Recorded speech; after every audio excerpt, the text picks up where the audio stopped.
over here. Shh. Listen, these are the top 10 underrated Rams of the 2025 season. These are players that could be the diamond in the rough. Diamond in the rough, yes.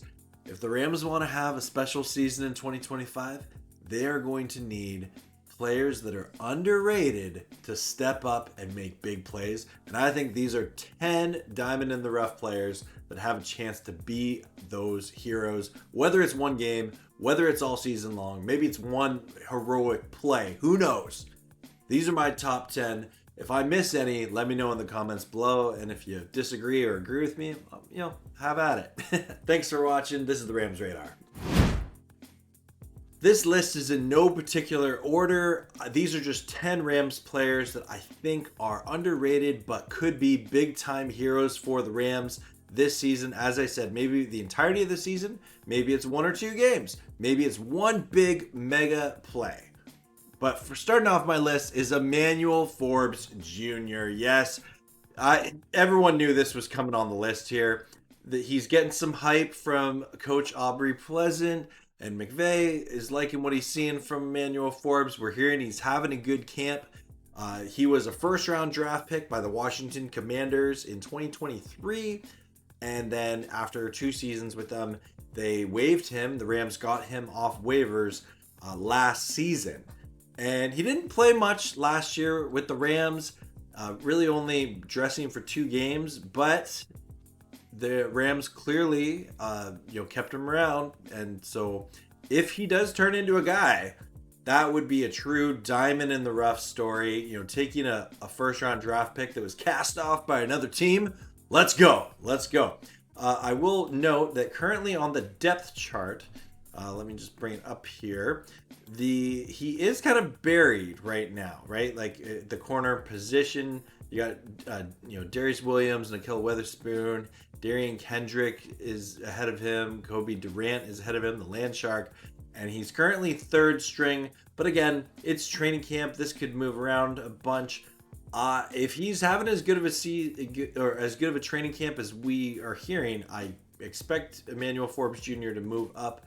I don't know if he'll start, but he is a player to watch for. He's going to get playing time, and potentially maybe he gets that, game-winning interception, or he takes one to the house, for a pick 6. All right, our next diamond in the rough is none other than TuTu Atwell. Chugga chugga TuTu. Yes, I had to put TuTu on this list here. I don't know if people would consider him a diamond in the rough. I do, of the sense of I feel like TuTu has kind of gotten a bad rap. He got a bad rap when he was drafted, pretty high for the Rams at the time. And he has gotten better each and every season, right? And there's been times that, Stafford has thrown to TuTu, in critical game situations. And it wouldn't shock me in a team with Puka Nacua and Devontae Adams if maybe there's some game in the season that it's TuTu Atwell catching a dart from Stafford down the field. And that is the game. That is the game winner that we need. So I'm putting TuTu on this list here just for the sole reason I don't think he gets very much hype from other NFL fans. Ram fans, clearly, we're familiar with TuTu. And a lot of fans were kind of surprised when he re-signed with the Rams on a 1-year deal. But here he is. He's on the roster. And talking about receivers on the roster, Jordan Whittington. Yes. The Rams, he was a rookie last year in 2024. He is now a 2nd-year player. And I put Jordan Whittington here because I think he's going to have opportunities in the return game. And I think he's going to get more playing time in this offense. I think that year 1 for him was a lot of, learning the offensive system, learning, how to have chemistry with your quarterback, blocking schemes, because Rams wide receivers got to block. And I could see Whittington getting some serious upgrade in playing time this year. And, maybe he doesn't necessarily get like over 1,000 yards or 15 touchdowns or anything. but I could see him having kind of a Van Jefferson type of role in the 2021 season, if you know what I mean, where just a player that he could get that that pivotal catch at that pivotal moment, right? Again, similar to Tutu, with names like Devontae Adams and Puka Nacua, who are going to command a certain amount of coverage, I would put Jordan Whittington on this list comfortably. And that I'll finish off my wide receivers on this list with putting Xavier Smith on here. Now, I don't think we'll see a lot of Xavier Smith at getting deep balls from Stafford or anything like that. Maybe he does have a role in this offense, but he is mainly a special team return ace. I'll still never forget the first time he got the chance to touch a ball in an NFL game. It was a punt return against the Niners last year.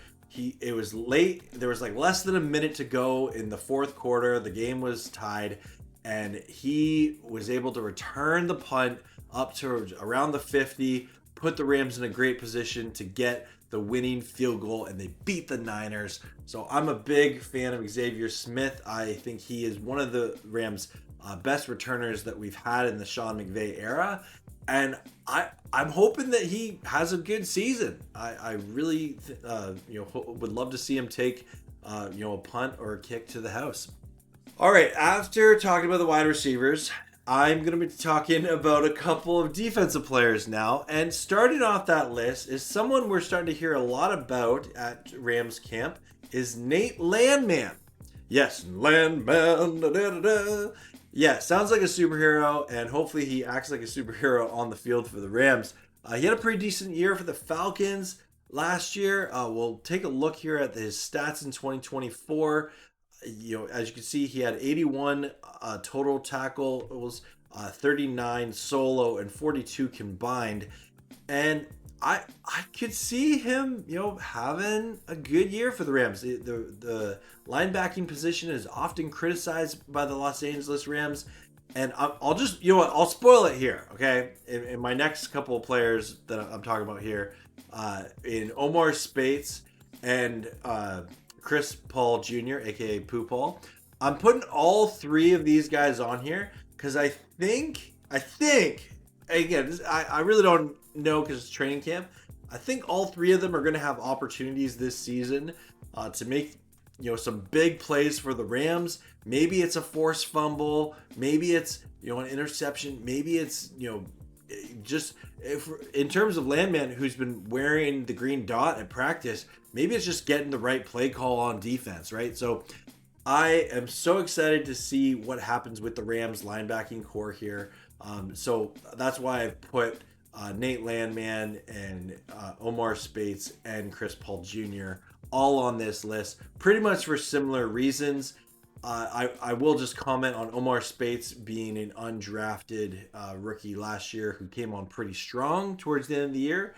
I think that expectations for Omar Speights are maybe a little high among the fandom, but I do think he is someone who can be a playmaker for the Rams, and I'm excited to see what he brings this season. And of course, Chris Paul Jr., he was drafted, and I feel like every draft analyst out there said that the Rams got a steal when they drafted him. So I'm hoping that Chris Paul Jr. turns into a superstar linebacker for the Rams. They got him in round 5, and I'm excited for him. The next one, Kamren Kinchens. Yes, everything but the kitchen sink. Kamren Kinchens had a great rookie season last year in 2024. He's a safety for the Rams, and I kind of think he could be a special safety. I mean, seeing him get that interception for a return touchdown late in the year last year, I think he could be a guy. I think that Kamren Kinchens has the potential to be something special. He's cooking something in that kitchen, right? But yeah, Kamren Kinchens definitely is a playmaker. I would love to see his game continue to develop and have that consistency so that we see him be one of the top safeties in football. I know he's got if we'll go back here to the depth chart, he's got Cameron Curl right beside him. And then, of course, Quentin Lake is there. But Kamren Kinchens is going to see a lot of playing time this year. It could be one of our, heroes. He was a hero last year, and I think he could continue to be another diamond in the rough player. All right, my last two players here. Davis Allen is tight end for the Los Angeles Rams. And I can already hear the comments now like, why are you putting Davis Allen? He's the fourth string tight end. Davis Allen. Let's talk Davis Allen here. Okay, so he's a big guy, right? Okay, Davis Allen, he is 6'6", 251 pounds. He out of Clemson. He was drafted in the 5th round in 2023. His career, 6 receptions for 39 yards. But, so those stats are not super impressive in terms of the receiving game. But I will say that Davis Allen has played 30 games in 2 years for the Rams. Maybe he has not caught a whole lot, but this could be a scenario where he's getting on the field. Maybe he's a blocking tight end or something, but maybe there's just that one play that Sean McVay dials up and Stafford gets him on like his 3rd read, and Davis Allen catches, a game-winning touchdown or something like that. I think that I'm only putting Davis Allen on here because this is truly a diamond in the rough, underrated, video. And the reality is, I think Davis Allen, as a professional football player, is continuing to develop. I don't think he's a superstar tight end, but I think he is someone who can contribute. He knows his role, and maybe it is more on special teams and things like that. But yeah, I'm happy putting him in this video as a diamond in the rough player. And my final diamond in the rough player is DJ Humphries. Yes, 6'5", 307 pounds. He was drafted by Arizona in round 1, pick 24. I am putting DJ Humphries here for this reason. We don't know what's going to happen with AJ Jackson. There's still question marks in regards to his status for week 1. But if the Rams have to go to DJ Humphries at left tackle, he's going to have an opportunity to be a diamond in the rough player. That's why I put him here. If we go to the Rams depth chart, you'll see he is the 2nd string there. I know AJ Akuri does have his fans, but I think that the Rams signed DJ Humphries for a reason when they did late in the offseason. And hopefully, AJ Jackson is fine and he can play, be the starting left tackle we know he's capable of being. But if he's not, DJ Humphries is going to have an opportunity, and we are going to have to hope that he can be a diamond in the rough for this Rams offense. So anyway, those are my 10 underrated players on this Rams roster. I would love to hear yours, or if you agree with me, disagree with me, or if there's any players that I didn't put on my list and you think should be on here, please let me know in the comments below. I love chatting with people as much as I can. And thanks so much for watching. We're going to have some fun watch parties and other Rams content coming your way. So feel free to like and subscribe, all that good stuff. And as always, go Rams, horns up, and peace out. Let's go Rams.